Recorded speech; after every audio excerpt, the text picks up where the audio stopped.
দূষণ নিয়ন্ত্রণে এবার বসলো পলিউশন কন্ট্রোল বোর্ডের তরফে বিশেষ ডিসপ্লে বোর্ড, যেখানে ডিজিটাল ডিসপ্লে বোর্ডে দেখা যাবে যে শান্তিপুর শহরের বায়ু দূষণ, শব্দ দূষণ কতটা হচ্ছে।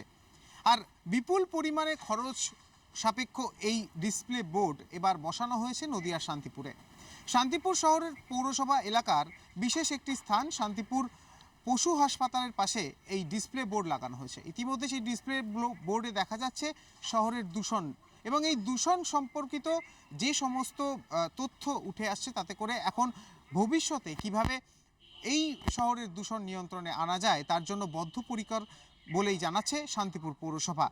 না, এটা দেখুন, আপনার পলিউশন কন্ট্রোল বোর্ড থেকে পশ্চিমবঙ্গের প্রায় সব শহরেই এই বোর্ড লাগানো হচ্ছে। শহরের দূষণ যা কী আছে, শব্দ দূষণ বলুন, বায়ু দূষণ বলুন, এগুলো দেখে যাতে আমরা এটা নিয়ন্ত্রণ করতে পারি বা সমাজের আমাদের শহরের মানুষকে সচেতন করতে পারি, মানুষ এটা থেকে সচেতন হবেন বা আমরাও জানতে পারবো আমাদের শহরে দূষণ কতটা হচ্ছে, তার আমরা ব্যবস্থা নেব। ইতিমধ্যে আমরা বিগত দিনে পৌরসভাগতভাবে যেটুকু আপনার পরিবেশকে সুস্থ রাখবার জন্য যা যা করণীয় আমরা করে থাকি, এতে করে সুবিধা হয়েছে সাধারণ মানুষও এটা জানবে, বুঝবে যে আদৌ আমরা সঠিকভাবে আমরা সুস্থ পরিবেশে বসবাস করছি কিনা, তারাও সেই মতো সচেতন হবে এবং আমরাও আমাদের মতো আরও পদক্ষেপ নেব। আমরা পরিবেশকে সুস্থ রাখবার জন্য পৌরসভার পক্ষ থেকে যেগুলো করণীয় আমরা মানুষকে অ্যাওয়ার করি, যে যত্রতত্র আপনারা মলমূত্র ত্যাগ করবেন না, বা দেখা যাচ্ছে প্লাস্টিক ক্যারি ব্যাগে আগুন ধরাবেন না, অনেকে গাছ কাটছে, বৃক্ষরোপণ আমরা